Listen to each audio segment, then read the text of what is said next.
Quando perder é vencer. Embora mais de 600 paulistas tenham morrido, o resultado do embate entre as forças constitucionalistas e o governo foi considerado uma vitória moral, segundo a Ilka Stern Cohen, sobre o dossiê da Revolução de 1932. Revolução, precavenha-se fazendo suas compras da margarina Elsa. Esta propaganda, estampada no Diário Nacional em 1930, mostra como a perturbação da ordem invadia o cotidiano do país naquela época. De fato, entre 1920 e 1930, a ideia de revolução permeava o debate político e pairava sobre a sociedade brasileira. Militares demonstraram sua contrariedade em 1922 e em 1924 ao marcharem contra o governo federal, e um grupo de rebeldes militares percorreu o país em nome da Revolução entre 1925 e 1927. Nas grandes cidades, o descontentamento de parte da população se manifestava em greves e inquietação. Publicado no segundo semestre daquele ano, o anúncio de margarina permite compreender o clima do momento. Uma sucessão presidencial complicada, a duvidosa vitória da situação e os insistentes boatos de revolução que se concretizaram finalmente no golpe político-militar que destituiu o presidente Washington Luiz e suspendeu a ordem constitucional. O grupo que se instalou no poder, liderado por Getúlio Vargas, fechou as câmaras legislativas estaduais, dissolveu os partidos e substituiu os presidentes dos estados por interventores federais. Os maiores derrotados pelo golpe foram os políticos que se alternavam no poder de modo a se perpetuarem no governo do país. Desde o início do regime republicano, esses grupos mantinham o controle do processo eleitoral, com destaque para os partidos republicanos de Minas Gerais e de São Paulo, imediatamente desalojados. As relações entre São Paulo e o governo federal provisório eram tensas, marcadas por desavença e pela insatisfação dos paulistas. A nomeação de interventores estranhos aos quadros políticos do Estado incomodou tanto os membros do Partido Republicano Paulista, o PRP, chamados perrepistas, como seus opositores filiados ao Partido Democrático. Para piorar, os defensores da nova ordem fundaram a Legião Revolucionária, o braço armado da Revolução em São Paulo. Naquele momento, termos como carcomidos, politiqueiros e politicalha enchiam as páginas dos jornais, construindo uma imagem da política como reino de interesses mesquinhos. Em seu manifesto inaugural, a Legião se propunha a combater esses males, reformando os costumes e as formas tradicionais de exercício político por meio dos partidos. Para tanto, inovou os métodos de manifestação, conclamando a população a sair às ruas em defesa dos princípios revolucionários. A Legião promovia marchas e comícios cívicos percorrendo os bairros da capital e organizando caravanas ao interior do estado em busca de afiliados. O uso de uma faixa vermelha no braço esquerdo sinalizava apoio ao movimento. Toda essa agitação popular aumentava os temores das elites, já bastante abalados pelas perdas sofridas na crise de 1929, entre eles o medo do comunismo, o medo da força das massas insatisfeitas. A inquietação crescia e interesses frustrados, temores, convicções e paixões formavam o caldo de cultura desse clima pré-revolucionário. A atividade da Legião, embora breve, provocou uma mudança radical no panorama político, resultando na união do PRP e do PD. Os partidos se uniram em nome de um retorno à ordem institucional. A trégua entre os políticos materializou-se na formação de uma frente única cujos objetivos eram a reconquista da autonomia e a reconstitucionalização.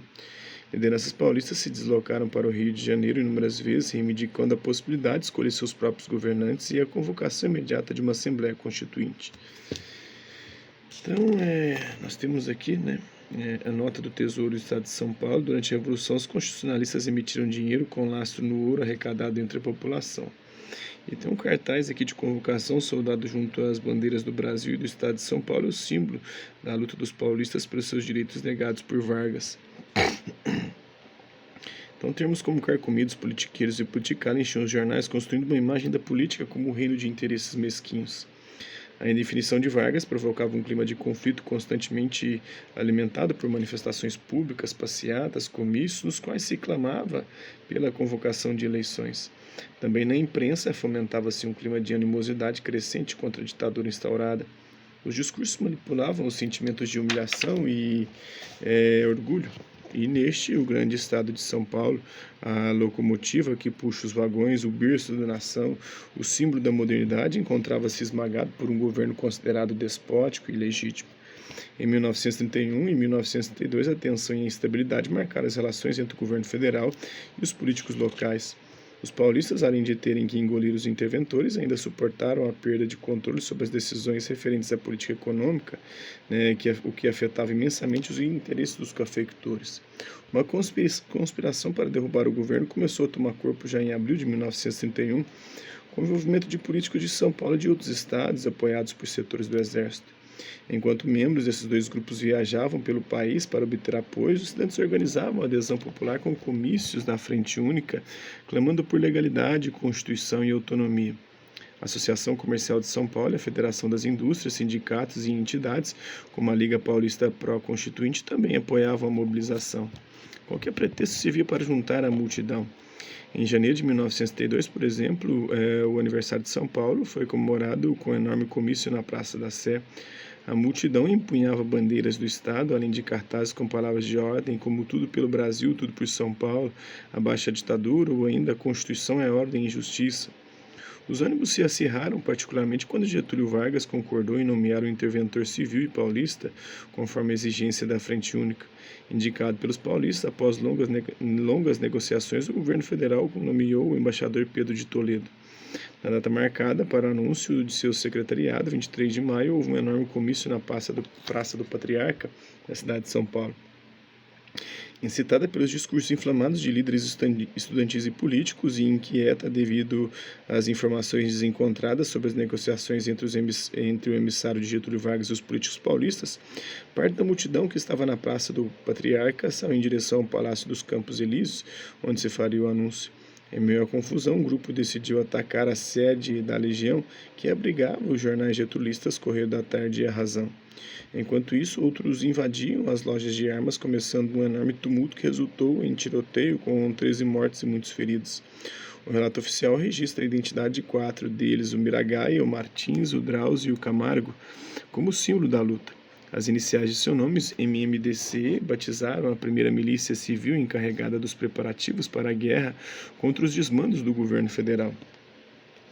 Para saber mais sobre esse período histórico aí, tem o Tenentismo e Revolução, do Valdir Pacheco Borges, né, tem também a Memória Paulista, do Valdir Pacheco Borges, tem o Movimento de 1932, a Causa Paulista, de Maria Helena Capelato. Tem uns anúncios aqui que mostram que o clima de guerra invadiu o dia a dia. A Revolução Paulista forneceu ideias e slogans para a publicidade. O diálogo entre o Juca e Getúlio tem uma tirinha aqui de Belmonte, é publicada na Folha da Noite e desmonta os argumentos de quem se opunha à convocação de uma Assembleia Constituinte. A Constituição é uma burla. Não precisamos dela porque ela só serve para ser violada pelos politiqueiros. O Getúlio Vargas falou, né? Ao Juca, dá licença para uma parte, então não precisamos também do Código Penal porque ele só serve para ser violado pelos criminosos. Dessa vez eu matei o GG na cabeça. A partir desse episódio, o clima de revolta se acirrou, as tentativas de diálogo cederam à pressão pela luta armada, os discursos inflamados, a exaltação cívica, as convicções e paixões individuais e coletivas explicam o empate, a dimensão da mobilização popular e a enorme disposição dos voluntários.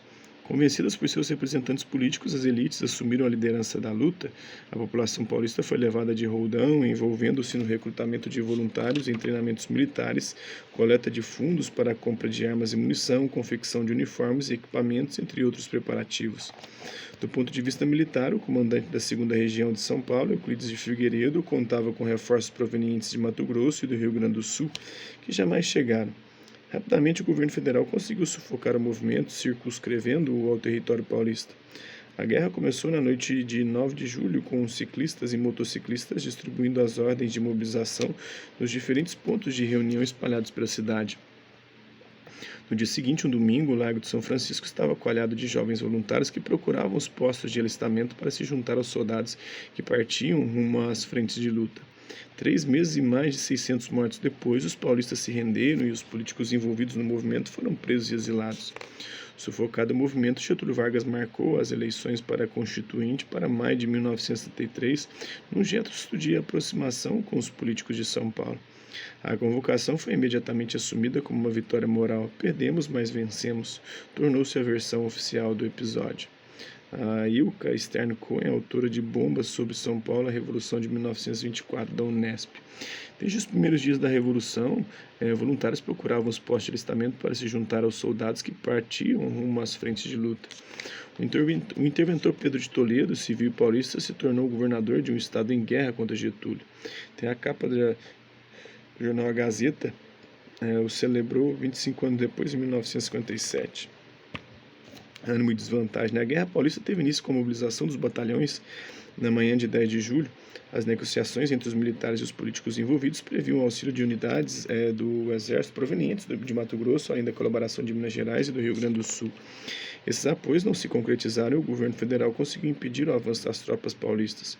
O que começou como guerra de movimento, em poucos dias tornou-se uma guerra defensiva circunscrita ao território do Estado. Embora não tenha sido palco de batalhas, a cidade de São Paulo foi o centro nervoso da Revolução, com postos de arrecadação de alimentos, agasalhos, cigarros e doces para serem enviados às trincheiras.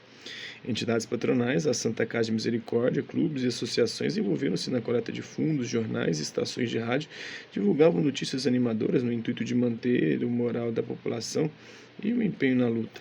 A desvantagem paulista, contudo, apareceu em números. Aproximadamente 14 mil soldados, entre membros do Exército e da Força Pública, e 120 mil voluntários civis, dos quais apenas 40 mil combatentes, a maioria sem nenhum preparo anterior, contra 100 mil soldados legalistas. A disparidade de forças também se refletiu na quantidade de armas, munição e meios de transporte. Então, isso é um pouquinho da Revolução Constitucionalista de 1932 de São Paulo. Espero que vocês tenham gostado do vídeo. Quem curtiu, dá um like, quem não curtiu, dá um dislike. Hasta la vista, babies. Até a próxima.